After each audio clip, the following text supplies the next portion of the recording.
Okay, so in this section now we'll see that how will we monitor the response of a patient after we have given treatment. But before you have started the treatment, check the levels of factor 8 and 9, and then after the treatment check these levels again, and then after 4 to 6 hours of the treatment recheck the levels in order to make sure that the levels are within the normal range, that or the levels are within the range that you require for a procedure. There should be a clear plan of the intrapartum care before 37 weeks of gestation, and for that purpose, you have also to inform the anesthetist and the neonatologists of an intended delivery of a hemophilic baby. If antenatal diagnosis is not confirmed yet, then manage the baby as if the baby is affected. Avoid external cephalic version in male fetuses who are affected or potentially affected, and also in female fetuses if they are carriers of severe hemophilia B. Deciding the mode and time of delivery should be an agreed decision between the mother and the multidisciplinary team.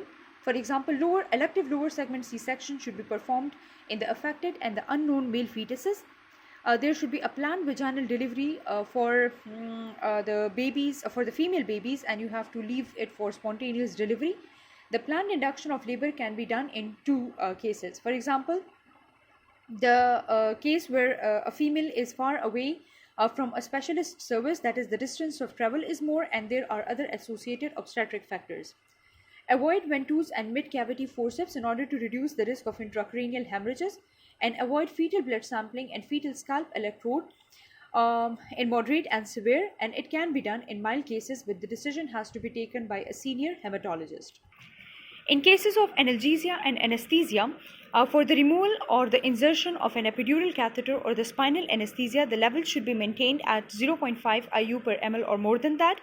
It should be decided by an experienced clinician about the central neuraxial blockade and give information to the woman to allow informed choices. The type of anesthesia depends upon the delivery mode. Give opportunity to the female to discuss it with a senior anesthetist, and then record the type of analgesia that has to be provided during labor in the maternal records. And if the levels are less than 0.5 international unit per ml, avoid IM injections. However, if they have been optimized by the help of desmopressin or recombinant factors, then IM injections can be given. During labor, our aim should be to maintain the level above or at 1 international unit per ml, and this can be done by desmopressin or by giving clotting factors in the recombinant form, and the treatment should be given as near to delivery as possible. For the postpartum management, you have to follow the active management of third stage of labor. In case of an uncomplicated delivery, you have to maintain the levels of clotting factors above 0.5 IU per ml for 3 days, and for instrumental vaginal deliveries or cesarean section, the levels should be more than 0.5 IU per ml for 5 days. Transamine should be given to the patient until the lochia is minimal. Plasma thromboprophylaxis should be avoided if the levels are less than 0.5 international unit per ml, and after discharging the patient, the hemophilia center should contact the females for any increased loss of blood.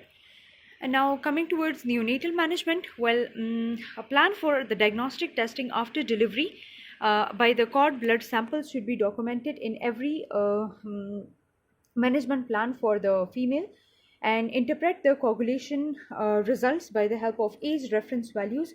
All male neonates should have the cord blood sample performed, and if the result shows that it is a mild form, then repeat the test after 3 to 6 months. Cord blood sampling for female fetuses is not recommended. Inform the parents in a timely manner if the fetuses or if the babies are affected, and arrangements should be made for the follow-up in hemophilia centers. If there are low factor levels, then avoid vitamin K intramuscular injections, rather give oral vitamin K, and both of these have the same effect. A pressure should be applied following the blood spot test so that the blood loss is not increased in the neonates. Cranial ultrasound should be performed in all neonates before discharge, but cranial MRI should be performed in a fetus if they have sign symptom of intracranial hemorrhage, even if the ultrasound report of the cranium was normal. So this was all about hemophilia. Thank you very much.